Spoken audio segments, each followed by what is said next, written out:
to integrate yourself. I'm your host, Allison Pelot, and you can find me at pureenergypdx.com. Today, I am with a very special guest. Her name is Penelope Lane, and she is based out of Australia. And Penelope, can you please remind me the place that you're from, because I totally forgot already how to say it. So it's called Fremantle. Fremantle. Okay, Fremantle. Okay. And it's the most beautiful place that I've ever seen. I looked it up and I was like, wow, I would love to live there. But just a little bit about Penelope. She has a very, very interesting background, a great combination, really, to I was like, wow, this is like perfect for what she does. She's a clinical psychologist, a personal trainer, and a mindfulness teacher. Those all go so well together.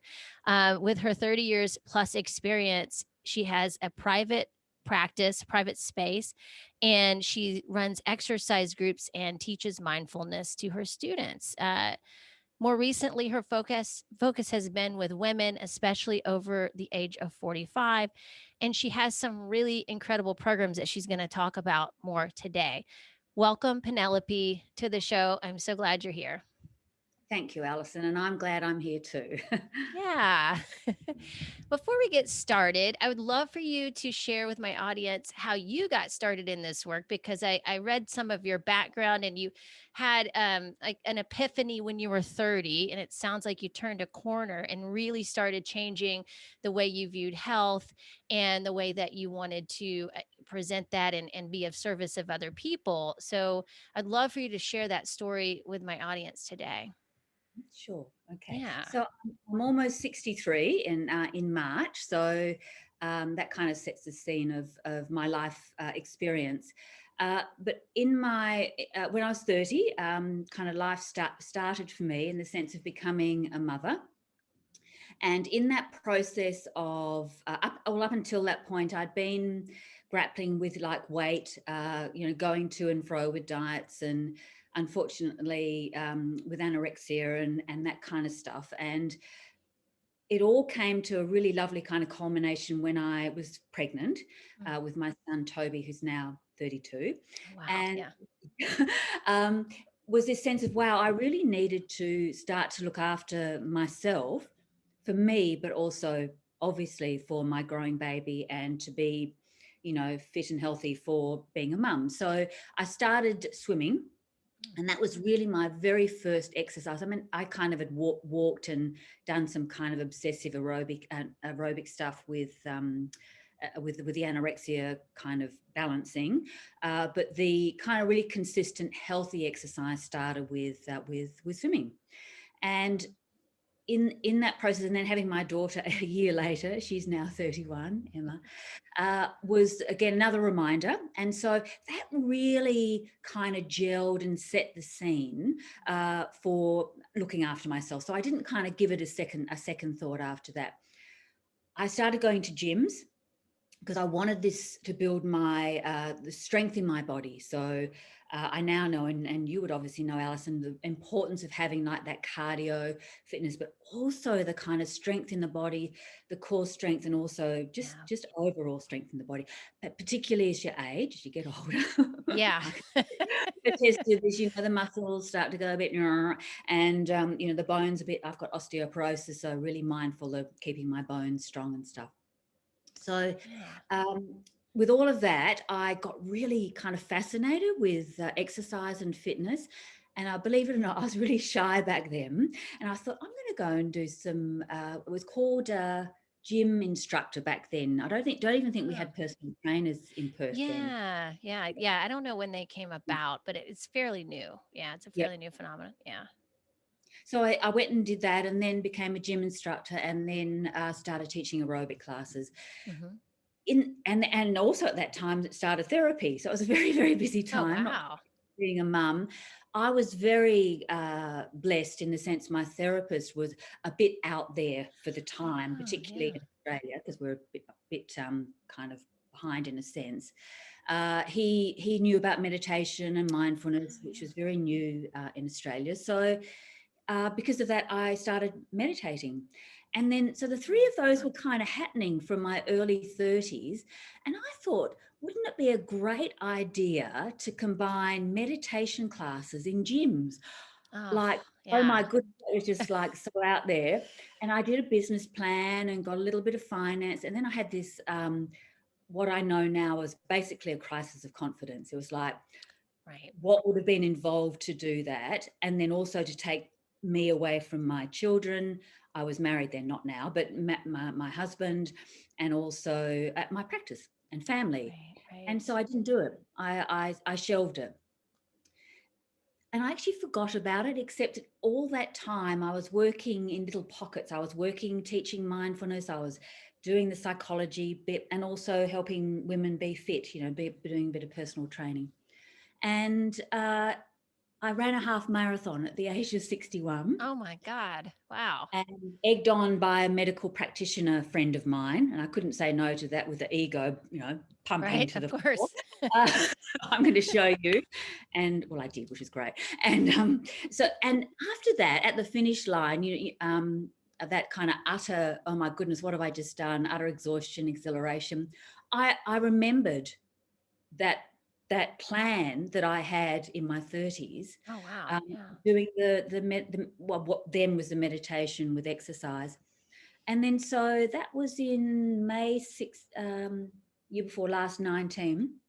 And then I set up a studio and I opened it the week we locked down here in Australia. Oh, Lockdown wow. with Yeah. COVID Yeah. last year. So of course it failed. Yeah. That's a And bummer. Yep, I had to close it, and unfortunately, I still have to pay rent because I'm under contract. So that's really really stressful. But thank goodness for mindfulness and exercise can All right. Right. help balance That'll that. come in helpful right now for It you. does Yeah. in those. I mean, what could be more stressful? Well, there's lots more stressful things than that, but that's certainly one of them. So what I've done is kind of morphed all of that onto Mhm. an online course. Yeah, So, that's what I noticed. yep, It looks amazing. yep, You have a great yep. website. Thank you. And I mean, what you're offering is just so invaluable. It's just it's priceless. It's and being able to navigate that and also what a great example you are for people, really wonderful role model for women and men to know that just as you get older, you don't have to stop Mm, doing things, right? I mean, it's absolutely. that's what I tell my clients all the time. It does not no, it doesn't this is not a limitation as much as it is, um I mean, you're putting limits on yourself, I suppose. And maybe we can get into that a little bit deeper because I think that we have this mindset that we reach a certain age and we have to go through all of these things. We have to slow down. We have to, Mm, start taking medication or whatever road you feel like, whatever your belief is around getting older and what that looks like. We kind of go down that road, right? mm. What have you found in your practice with people and how they're shaping their beliefs around getting older and how are you helping them kind of break out of those limits and reach their own potential, like the real potential that is really there for them? Yeah. Well, it's kind of a mixed bag because there's a lot more, because of social media and Hmm. podcasts and books and stuff, there's a lot more kind of information and permission, in a sense, to dispel the myths that we have internally as we get older Right, right. regarding holding ourselves back. Um, but because of the physical limitations that kind of growing physical limitations that are a part of the aging kind of Sure. process, Yeah. it can be a mixed bag in the sense that people can set themselves up for failure. I should be doing all of these things that the books and the podcasts and the social media is telling me, because I can do that even though I'm 58 or 62 or 45 or whatever. So people Right. can actually be a little bit scared about that. So the way that I describe it, it's kind of being overwhelmed with information. Yes. So much Yes. information out there that it can be overwhelmed. So I like to have a sense of just bringing it back to the basics of moving your body, practicing mindfulness, and being kind to yourself. And that's kind of like why I've embraced those three, because that's been my personal journey. And just making it simple, just kind of Yes, making it really simple. So we do have physical changes that occur as part of absolutely. aging, Right. and the the stuff out there kind of says, well, you don't have to kind of buy into that.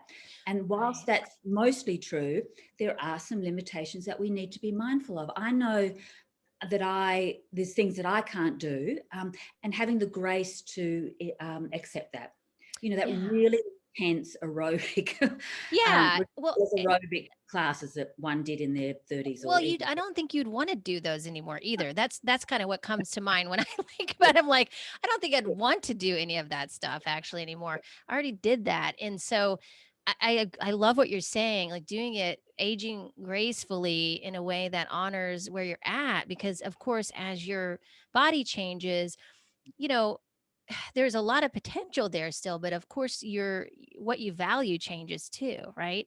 And you're also doing it much more much smarter. You're not wasting as much energy doing things, and so there is some wisdom there that you're using as well as you get older. But I think what I see sometimes is um, and don't get me wrong, I'm not saying don't listen to your doctor, but sometimes doctors are notorious for like telling people what they can't do. But also, there's also some doctors out there that are also very encouraging and helping people, do pushing them a little bit to do more. So, but I guess my point is like kind of I think what you're trying to do too, and what I'm seeing is helping someone find the truth within themselves of what they really want to be doing and what their potential is, aside from competing, from what you're seeing outside of yourself or we think you have to be doing, like who are you doing it for, right? Yeah, Yeah. exactly. And starting from a place of walking, starting in a kind of a way where you're kind of assessing yourself to begin with, Yeah. walking and then kind of evolving that walking into something that's kind of moderate and then more vigorous, and then alongside that you finding all these ways you can strengthen your body, so the core and all those kind of muscles, the fine and the gross muscles the big and the little muscles that we need to work on to maintain that kind of sense of strength. Um, and as you said, not so about looking good and kind of being healthy, but being able to do those things that as we get older value even more in our lives, family Yes. and grandchildren, and just being able to pick something up off the floor, get the washing down, all those practical things, because they're all the things that as you get older can become really, really difficult. And yes, not Yes. buying into it might be a doctor, it might be society in general. Oh, you can't do that, you're such and such. I mean, my mum says that. She's almost Yeah. 90. You shouldn't be doing that. And if there isn't a kind of an element of self-kindness there, and an Hmm. element of meditation and mindfulness and just groundedness, we can buy into those things from other people. But yeah, again, it's a balance, and you have to kind of learn to respect your body, Yeah. but also to respect and listen to what others are telling you, and then kind of say, no, that's not for me, or that is for me. I take that on board. Yeah. Yeah. Yeah. So listening with discernment and really, yeah, making that decision based on what you are feeling about it, right? Yeah, I love that, and I like that. I like how you mentioned groundedness because I think that is a lot of also what sometimes is missing. You know, Mm, and I suspect you probably help people get grounded through both through the combination of the movement and the meditation. mm. Yes, yes. Yeah, So both, yeah, both are groundedness. I mean, I was going to say that exercise helps you ground physically, but it also helps you ground mentally and in your heart absolutely. as well. And mindfulness does, so it grounds you in your body, and it grounds you in your heart and your mind. And then self-compassion also grounds your mind and grounds your heart. So having those things all together creates much greater benefits than having them doing each separately. So if you do them all together, you're kind of covering all the bases. But Yeah, groundedness is really, really important, because if we're not kind of in the moment living our lives. Where are we? I mean, we're in the past and the future, but hey, gosh, we're missing out on so much. That where we are kind of doing our thing in that moment is where we are, and where the richness of life is, and where the opportunities of life are to move on to the next moment, and to move on to it in a way that's kind of the best for us, but also, for the people around us. Yeah. Absolutely. Yeah. The Yeah, and I think nothing can teach you better than that than exercise, right? Because have you worked with people before, and probably even experienced it yourself, where you do check out from time to Mhm. time, right? Out of the Absolutely. body. And it's like Yes. the movement and exercise, especially I feel like as we get older, becomes a practice of being in your body and really being present with your body, right? Yes. Yeah. Yeah. You have Yeah. that experience as you get older to do that. You've been with your body for such a long time. I You know, right? kind of get to know it, whether you like it or not, but you still kind of get to know it. Um, but it is important to be mindful, because you know those negative thoughts that we have, those kind of judgments about ourselves and expectations of what should be happening when we're doing the exercise and afterwards, they can get in really in the way of having the ultimate benefit from doing a particular session. So having that capacity to be able to recognize the thoughts and let them go, or to challenge them in some way, so that you can have this notion of constantly bringing yourself back to the present moment. As you're saying there, Alison, if you're exercising, bringing yourself back to this sense of exercising your body. So Right. as you know, with mindfulness, the relationship with thoughts is something that you work with in mindfulness in that formal way when you're exercising, because you're so much in your body and there's so much information coming. Yes. If you tune in mindfully, there's so many opportunities because there's going to be negative, there's going to be critical thoughts there about what you're doing, or what you're not doing, what someone else is looking like, or what I'm looking like, or what I have to do next, or what I should have done differently. So it's all kind of happening. So to have that capacity and experience of being able to say, hey, okay, woo, we're off somewhere else, bring myself gently and kindly back to what I'm doing. Yeah. Yeah. I love So that. it's great for that. Yeah. Yeah, because movement can sometimes be like I think of it as like a generator. It just starts generating those thoughts, whether good, bad, or otherwise.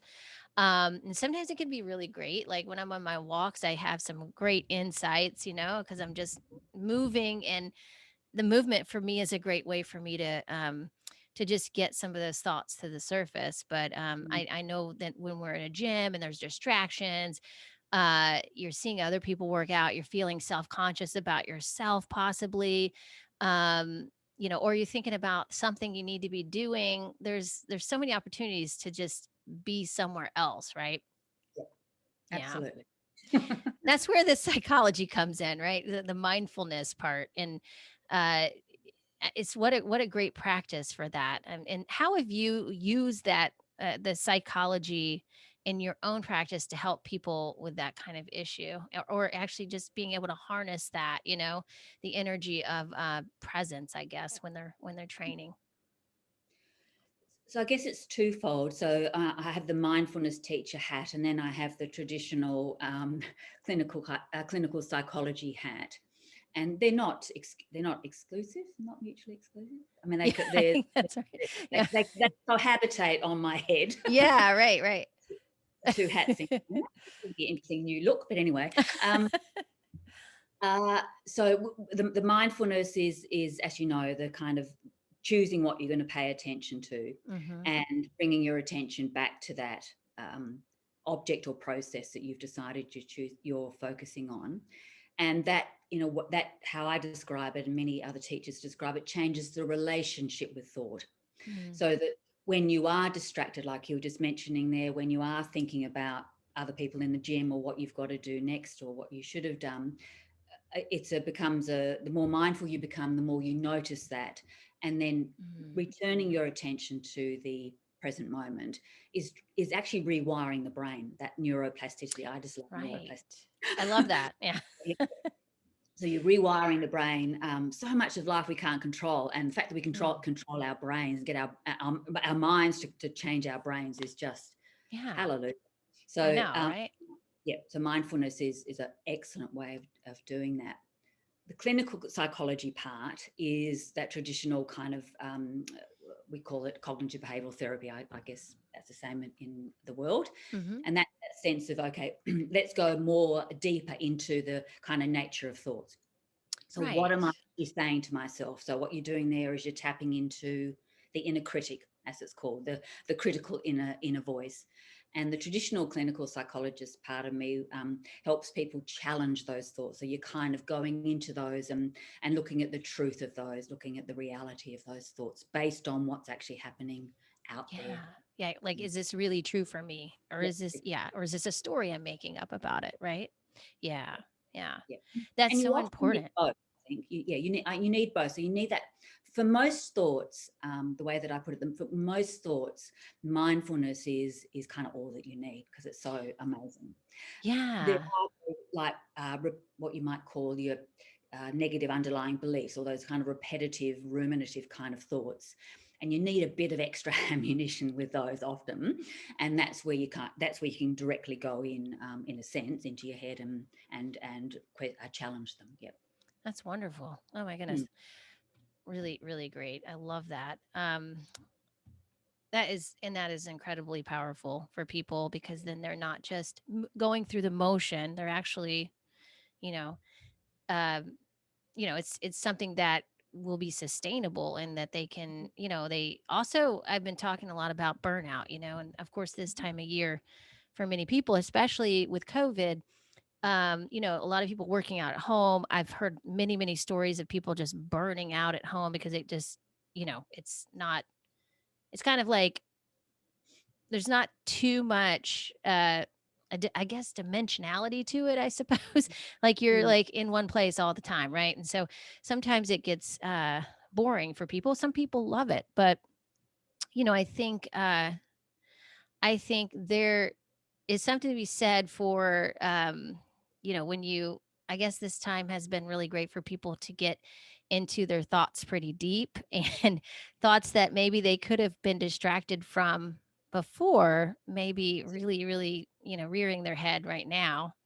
Mm. And so these are things we are facing, even more so like in our face, I guess, so to speak, more so than when we could just run off to a gym or you know, go to work and then we'd have other distractions kind of distracting us from ourselves in some ways. What do you think about that? Well, I mean, as you were talking, I was reflecting that, I mean, mental health issues. Yes, yes. I can only speak for Australia because that's where my knowledge is, but has exponentially increased, and we haven't even been in lockdown. I think the maximum was Oh, this week. So when I think about others in the world and send my compassionate wishes for them, that's very much on my mind. Is yes, exactly as you put it. You're in this space. This space which is supposed to be your haven of your home. That is your place of safety and comfort. right. And for a lot of people, it's become, I would imagine, something very, very different. And primarily because you're there in a way that you didn't think that you would be, and Exactly. you don't want to be more. So yeah, there's lots of potential there for new negative thoughts, maybe thoughts you haven't ever thought about before, but also those old familiar, Right. um, plays, playlists, Oh, um, right. Yeah, yeah. playlists, happening because there aren't the distractions that Yes. there are when you're out and about. Yeah. Yeah. Yeah. It is really a game changer in some ways for sure. Um, I wanted to switch gears here and talk about, well, we've already hit upon the trilogy, I think, right? Of what you teach people, the physical, how you bring together physical, mental, and emotional training, right? Is there anything that you want to add in for that one? So the training that I share with people is this: uh, when you're moving, that you Mm-hmm. bring a sense of mindfulness to that experience, and also self-compassion, and Mm, that's done in a kind of physical way, in the way that the program is set up But what I've also found from the experience in working with people all of years is people need a little bit more. It's kind of like a, well, I call it the BMH formula. So it's body, mind, heart formula. And Oh, there's about 24 odd audio, not odd, but 24 recordings oh, of cool. my voice, 30 minutes. And what it is, it's kind of like that culmination of all my life experience, I love and that. also with the foundation of the kind of education part of the program that I teach, all about mindfulness and self-compassion and movement. And it's kind of bringing that together. So it's a way when people are out walking or they're out exercising, they're listening to this recording that brings together all of the elements. So it's kind of like a reminder, Mm-hmm. a bit like, I like to listen to the Headspace app from time to time, and it's a bit like having Andy Oh, yeah. Puddicombe in my Oh, head kind of way. So yeah. it's not Andy's voice, it's me. It'd be nice if you did, but anyway. So Well, I love I've your voice, though. I would love oh, to have thanks. your voice in, Very, yeah. Mm-hmm. very nice. Um, so it's listening to kind of prompts, I guess, and reflections, and uh, Yeah. as you were saying before, when you're exercising, it is very easy to get distracted. So when the women are out on their exercise, if they're walking or doing the exercise videos that I've got, that they are tuning into this BMH formula audio. Oh, that's Which is the amazing. I love that.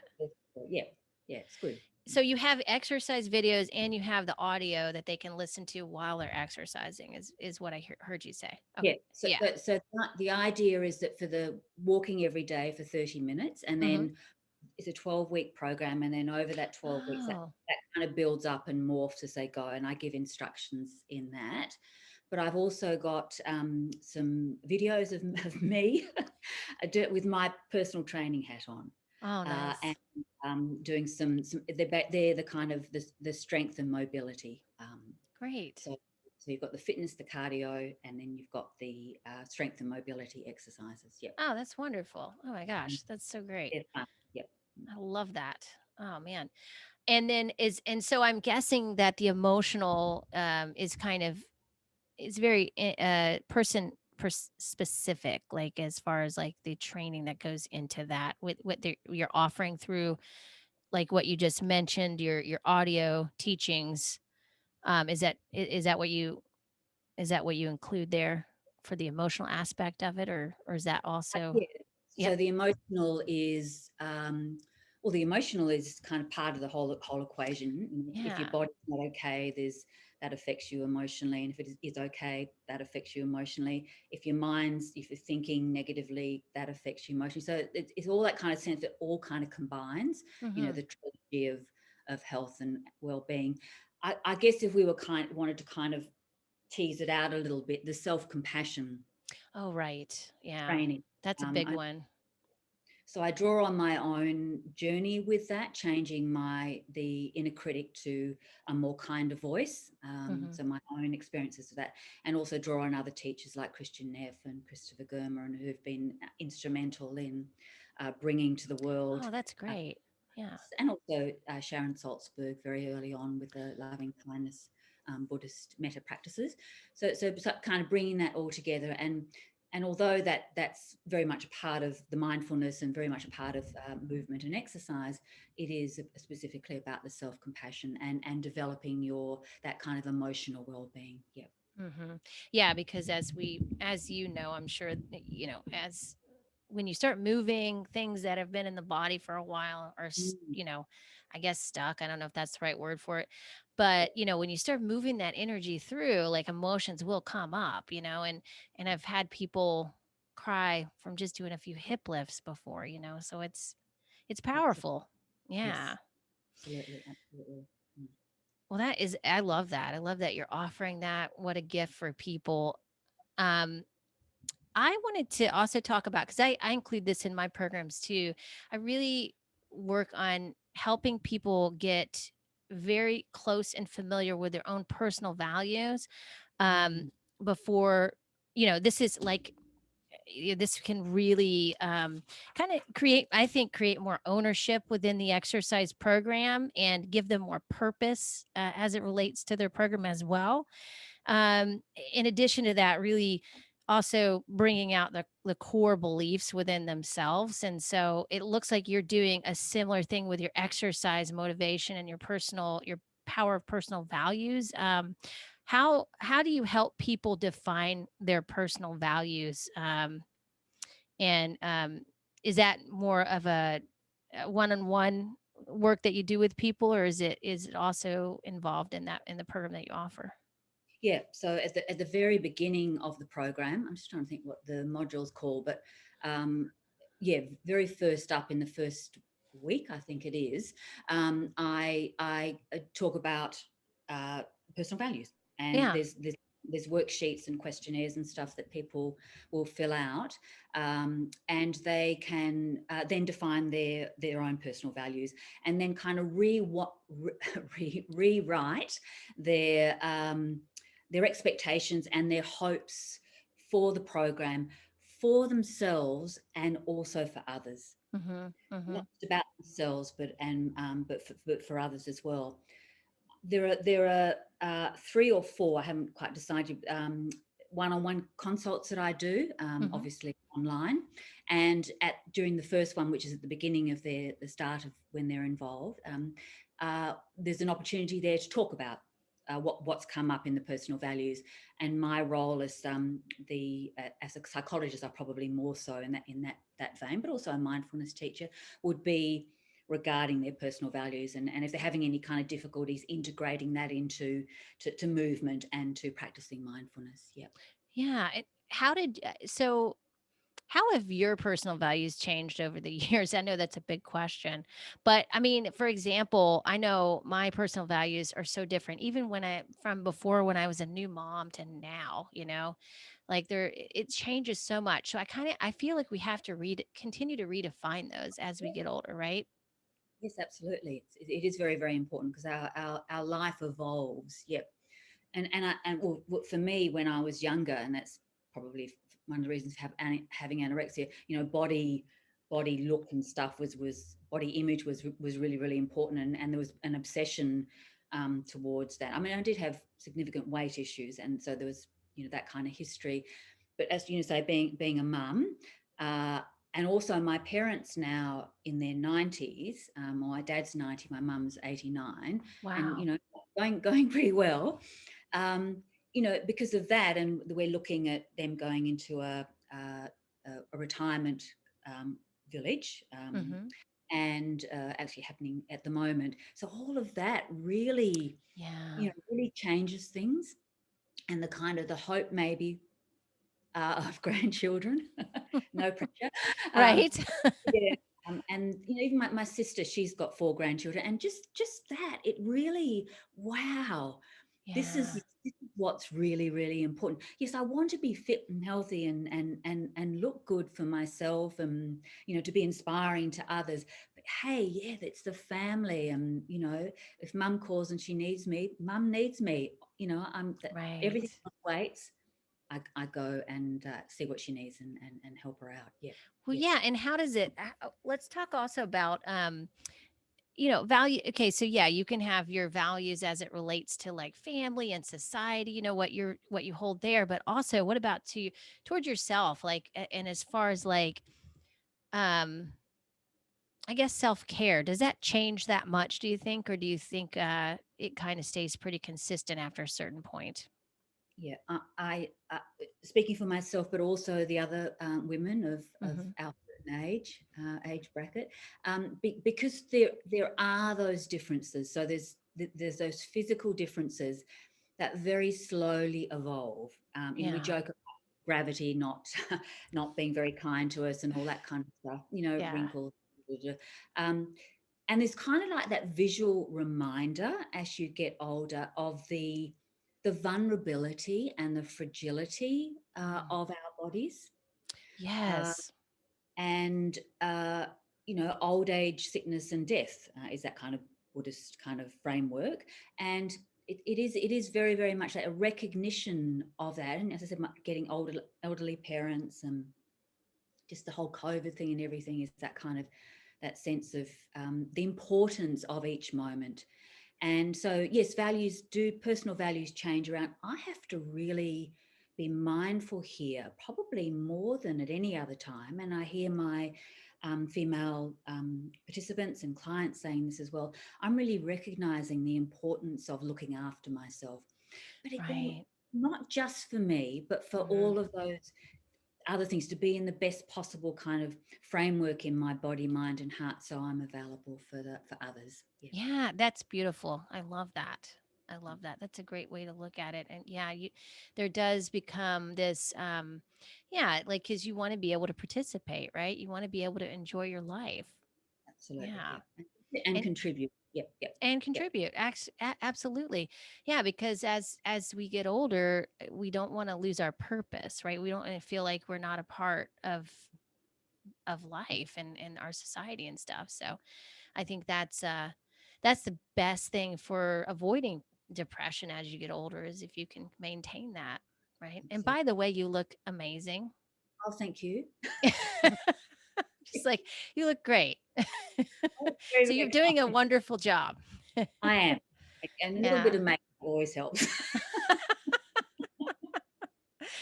But yeah, that is it Pays like off. cuz It does. It does pay off. it And really does. Yeah. it actually doesn't take very much. It really doesn't. Yeah, yeah, yeah. Well, what's your advice there like as far as like if I hate to say just three things or something, but if some of the top things that have really made a difference, being consistent in your life, what would you tell people like as you get older? What's the most important stuff for self-care and preservation? So movement. Yeah. Move more, sit less, and make it movement of your body through time and space. So that might be walking or running, whatever, cycling, swimming, but also moving the muscles Yes. to get them strong. Meditation, mindfulness, or a kind of a reflective practice. Doesn't have to be sitting down formally. It can be mindful of a meal that you have, a meal that you have, mindful washing dishes, and mindful walking. So having a kind of this kind creating an intention that you're going to be mindful of something for 5, 10, 15 minutes, preferably 20 minutes or half an hour, and healthy eating. I Yes. mean, I don't Yes. teach that because there's lots of wonderful people, like yourself, and lots of other wonderful people who that's your expertise. That I mean, I have my own experience with eating, up and down. I'm now at a really, really vegetarian and really great space with that, but that's taken many, many years of getting Yeah. to that. But eating, healthy eating is really, really important. Yeah. And I also think a big one, me personally, something that just occurred to me more recently, I think, is as play, learning how to play again. Like, especially if you're taking life so seriously, like I did for so many years. Um, just learning how to play again, I think can be so great for, and that can be a part of your movement practice too, or your mindfulness practice Yeah, as well. Yeah. yeah, yeah, yeah. Well, being mindful is very playful. Oh yeah, absolutely. Right. Yeah. You've got it's kind of going with the flow of what's happening in the present moment, and so that's about energy and about creativity and change, and that's kind of and being surprised by what you're Yeah. seeing, and that's play. That's what children are doing. They're kind of relating to things Exactly. creatively and openly and playfully. Yeah, yeah, yeah, yeah. Yeah. I love Because that. mindfulness does come across a lot of the time as being very serious. It does, doesn't it? Yeah. And it has that serious, there is that serious element in terms of traditional practice, and that's absolutely fantastic. It has a wonderful place, and then it's kind of paralleling that is the kind of fun, playful part of it as well. Yeah. Yeah. Yeah. And just connecting with your own unique expression there with that and how you would want to, you know, I guess, experience that, and express yourself that way. Mm. Um, yeah, that's wonderful. Let's see.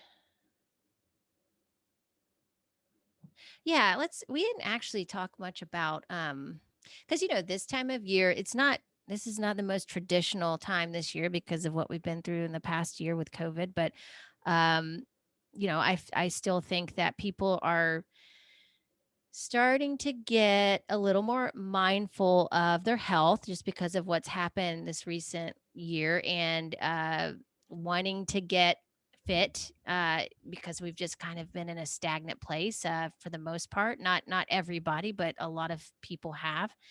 And because, again, like talking about being at home all the time, like there's not a whole lot of motivation to get up and do things if, you've got all the comfort right there, and you don't, you lose motivation. Especially, I've talked to quite a few people here in Portland. We have like very dark days in the wintertime, and it's rainy. So it's just like you don't want to get up and really do much of anything. So and then of course we're on a lockdown somewhat, and so we're still kind of we're going outside and stuff, but everything's closed. So um you know of course that brings you to, I guess, excuses, and trying to talk yourself out of getting healthy, or we do it like all the time. We talk ourselves out of movement. We talk ourselves out of getting up and taking a walk, or eating the right thing that we know would be better for us, instead of going for that like comfort food. So and those are just some very broad stroke ideas there, but I think for the most part, you know, uh, we get into this comfort zone of making excuses, and telling these big stories on why we can't do something, why we can't put ourselves first, why we can't, um, prioritize our health. What are your thoughts on that, and how can we challenge that Mm. and look at it a different way? I guess if there's an awareness there that that's the way you're talking to yourself, so you know that you're talking yourself out of those things that you kind of know are important things for you to do. That would be where changing the relationship with those thoughts would be a first kind of step. Is kind of recognizing that because I'm thinking in that way, I'm choosing to behave in ways that I know are not very healthy. Mm. And then kind of, drawing on your personal values that you have set, or maybe set them for yourself. Does that fit? Does this decision to not eat healthily, or to move, or practice mindfulness, does that fit with my personal values? That's a great And way to yeah, think about it. Yeah. putting it in there. And then the whole essence of the practices of self-compassion is that you're developing this kind of internal, well, it's called a compassionate voice, but it's really kind of the counter voice to the inner critic. All Kind right. of like how you'd talk to a friend who was telling you, I'm stuck at home, I'm not eating well, you wouldn't say, oh, get off your da da da da da and blah, blah, Right. blah, the things you would say to yourself. you know Right. you would say to a friend, well, it depends, maybe some friends you would, but let's kind of Depends. Yeah. follow along with the story. Kind of Well, the idea. if you wanted to be nice to your friend, Yes, yes, yeah, yes. You show would them be very compassion. encouraging, and hey, come on, I really value you, I really like you, I don't want to see you get ill, I don't want to see you get sick. Hey, Right. what can I help you? How can I help you with this? What can I say to you? What kind of important kind of reflections can I remind you of to kind of get this language in your head, this voice in your head, changing to something very different. A Right. friendly, kind, supportive, encouraging, warm I voice. like Yeah. that. Yeah. So it's really about changing your inner dialogue, is what I hear you say. It, Yeah. it, a lot of it gets down to that. It does. It Yeah. does. Yeah. So Yeah. more so, I love how you talk about, yeah, checking in with those personal values. That's why it's great to write those things down, even if you have to like put it up on the fridge or put it on a whiteboard, right? I mean, just like look at that. Oh yeah, that's right. Those are my values. So, and it does take integrity to stick with that. It takes personal responsibility. And actually, I talk about this all the time. Respond when you can take inspired action and create responsibility, it's so liberating. It's so much better to live that way, in my opinion, right? Absolutely. It's very, very Yeah. important. Yeah. Yeah. Yeah. Well, very Cool. I Mm. love this. I love what we're talking about because and again, like these, I consider this basics that we all have to get back to, even if we've been exercising for years. These are all good basics to kind of check in with consistently, no matter where you're at. I've had to do this many times, even during this whole time where I had to change my whole business model as well, Penelope, and and it took a lot of energy, and then I had to have energy for myself to keep myself moving and in shape and being joyful about it, like because I had a routine before and that changed. So I think it doesn't matter if we're a fitness expert or if we are beginning exercisers. We're all going to have to go through these basic foundations, right? Absolutely. So the Yeah. basic foundation of movement, of self kindness, and embracing where we're at. So embracing the things that we're doing and the experiences that we're having as we're doing them and as we're experiencing them. Yeah. Yeah. Absolutely.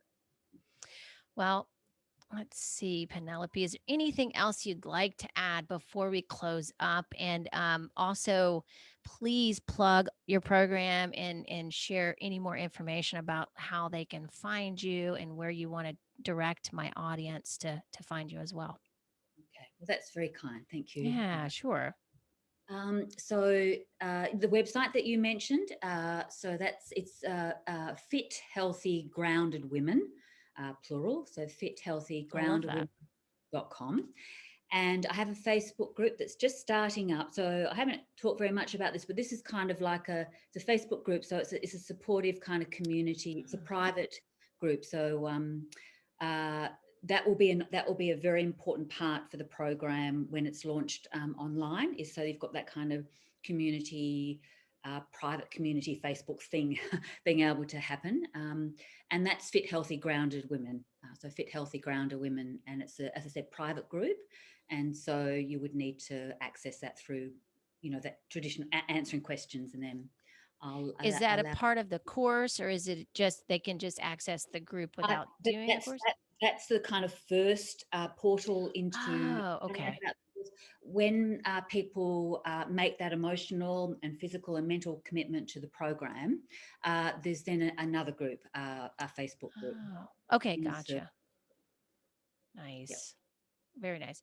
So in the initial Facebook group, you're just answering people's questions, it sounds like, and supporting. Yeah. Okay. I brought lots of education, and I'll be doing some Oh, cool. live streaming. Is that what's it called? Yeah. Yeah. That's it. Yeah. Yeah. Very Yeah. cool. That's amazing. And it's a 12-week program that you have that you offer, right? Yeah, and all the details are on the website. Yeah. Okay. Wonderful. Well, thank you so much, Penelope. This has been a pleasure and an honor talking with you today. Thank I you. really, really enjoyed it. So, good luck to you. I hope that I can go out there and visit you one day because it looks Yes, yes. amazing. Let me know. I Yeah, definitely will let you know. yeah. Thank you so much. All Yeah, right. thank you very much. I really enjoyed it too. Yeah. Oh, that's wonderful. All right.